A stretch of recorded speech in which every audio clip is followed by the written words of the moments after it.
Hi, and welcome to All Things Social Security. I am Stephanie Joy, the attorney. Just wanted to alert you, if you haven't already heard, about the new membership options we have. If you click the join button below, you'll see the mission as to what we plan on doing with that, potentially, and also what benefits you can get for joining a membership. So stay tuned. Your video is about to start. Thanks so much. Bye.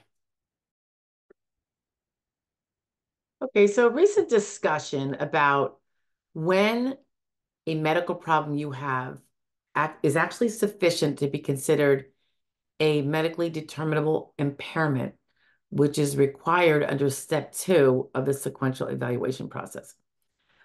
Okay, it does get a little bit technical. You can't even say that if a doctor diagnoses it, it is definitely an MDI, medically determinable impairment. That's not necessarily so because diagnoses can be cheap as talk, if you think about it. So the SSA rules put a certain minimum level of objectivity and objective evidence behind the diagnosis before it's going to be accepted as an MDI. And just as a refresher, under step 2 of the 5 steps, and we do have videos on all 5 steps and a summary video of all 5 steps. If you have to have an MDI, and it also then has to be determined to be a severe MDI, at least one severe MDI to get you moving forward. All the other MDIs that are not severe still have to be considered. Issue for another day. Right now, we're talking about how do you get it to be an MDI if your doctor saying he diagnosed you with it doesn't make it so. The obvious example I can use of where a doctor putting a certain problem under his diagnoses where it's not an MDI would be pain. If he puts pain under his diagnosis list, that's not considered an impairment. It's not considered a medically determinable impairment. Rather, it's a symptom by and large. Okay. But I don't want to go too far in the weeds with that either. Pain is very important. It's just not going to be an MDI here. It's actually caused probably by an MDI. But anyway, let's get to it. This is, ooh, how far am I gonna? I'm looking at, just in case you want to follow along, DI 22505.003. And I will somehow get a button with a link to it. So you can just click on it if you want to. Okay, so the things I wanted to point out was there are acceptable medical sources, AMS, and they're the ones you have to have. It's not that you can't have other medical sources that are not acceptable medical sources for certain purposes, but you do have to have an acceptable medical source for the purpose of this MDI. So the SSA goes on to say that it categorizes all evidence from acceptable medical sources as either objective medical evidence, medical opinion, or other medical evidence. And they do have more links, guys, on that page to more details about that.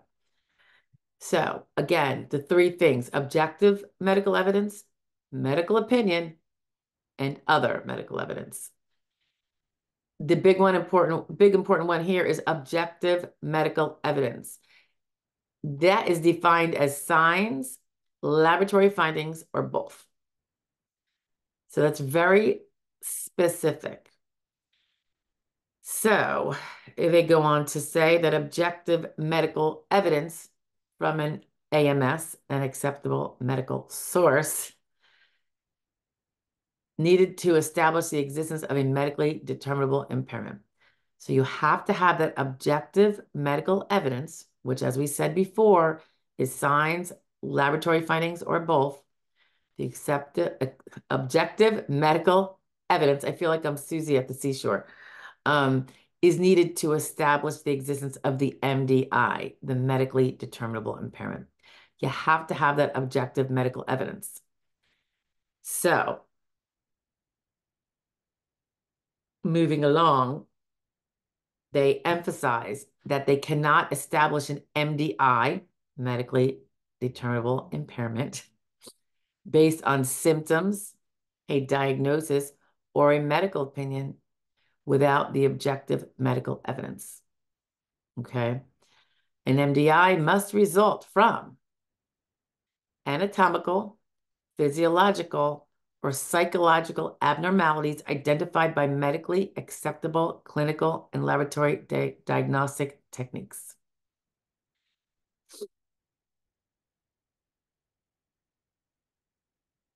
They do go on to say that once they establish that a claimant has an MDI, based on that objective medical evidence from the acceptable medical source, they use all evidence from all sources for all other findings in the sequential evaluation process, including the severity. So the severity is where they're getting a gist of how limiting it is on your functioning, which, the medically determinable impairments do not themselves make a finding for disabled either. Not the diagnosis, not the MDI, although it's necessary. It is the severity and the limitations that stem from the MDIs that are going to make you either disabled or merely have an impairment that impairs you and limits you, but does not fully disable you from performing sufficient amount of work in the economy. And as you know, they go into, there's some 12,000 odd occupations in the national or regional economies that they rely upon in the Dictionary of Occupational Titles, and those that have substantial numbers in the economy of those jobs existing is where it gets down into the weeds. So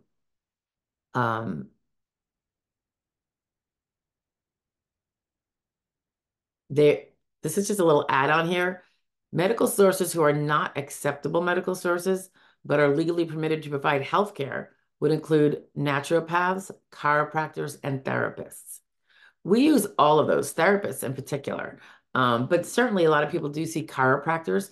So remember, and I nag my people about this all the time, when you have a musculoskeletal issue and you're only going to a chiropractor, get yourself an orthopedist. I mean, you have to go to an MD, and medically, and that's going to be an acceptable medical source, whereas a chiropractor is not, for the purpose of establishing the diagnosis slash MDI. Okay. I always say let the chiropractor be the gravy, because you're going to get to go to them perhaps more frequently. Maybe you have a really good chiropractor who's very articulate about what he or she is seeing, which could be some of those signs that help provide objective evidence. Non-medical sources include other things such as teachers, counselors, early intervention team members, developmental center workers, and daycare center workers.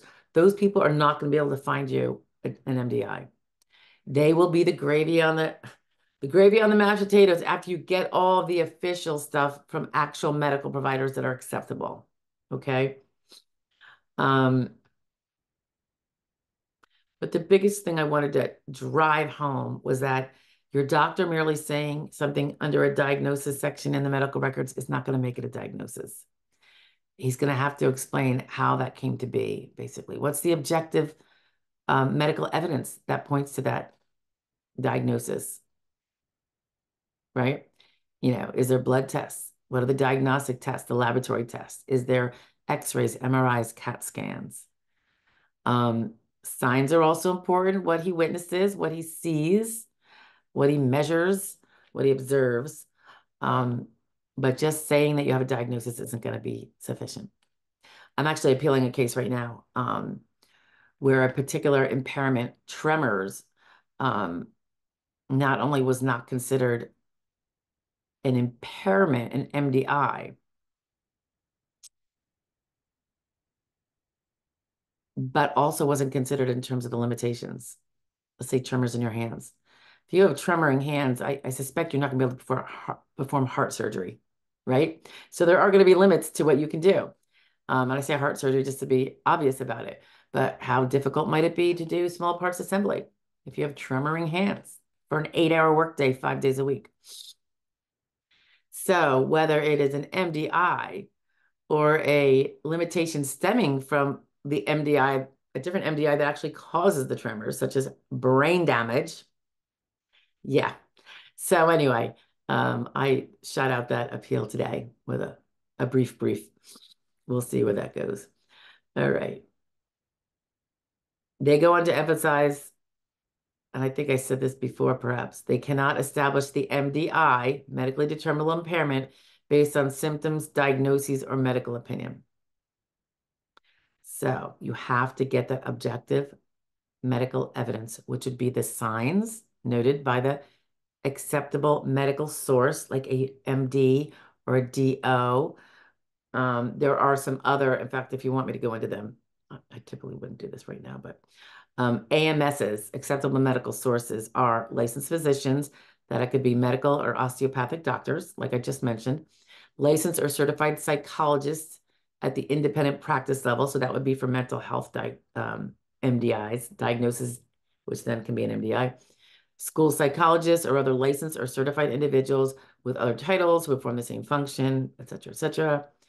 Licensed optometrists for the impairments of visual disorders or the measurement of visual acuity in visual fields only. There's podiatrists for impairments of the foot or foot and ankle only. Qualified speech language pathologists, and that would be for speech or language impairments only. So they can't go and be acceptable medical sources for a bad back, right? Okay, so that's it, guys. A diagnosis is not going to cut it. I've mentioned that a million times but more specifically, an MDI will not be found without the objective medical evidence that then supports what the doctor diagnoses at to make it a medically determinable impairment, not just a doctor-stated impairment. Medically determinable impairment, MDI. And from there, it becomes severe or not severe. All right, guts to run. Bye, guys.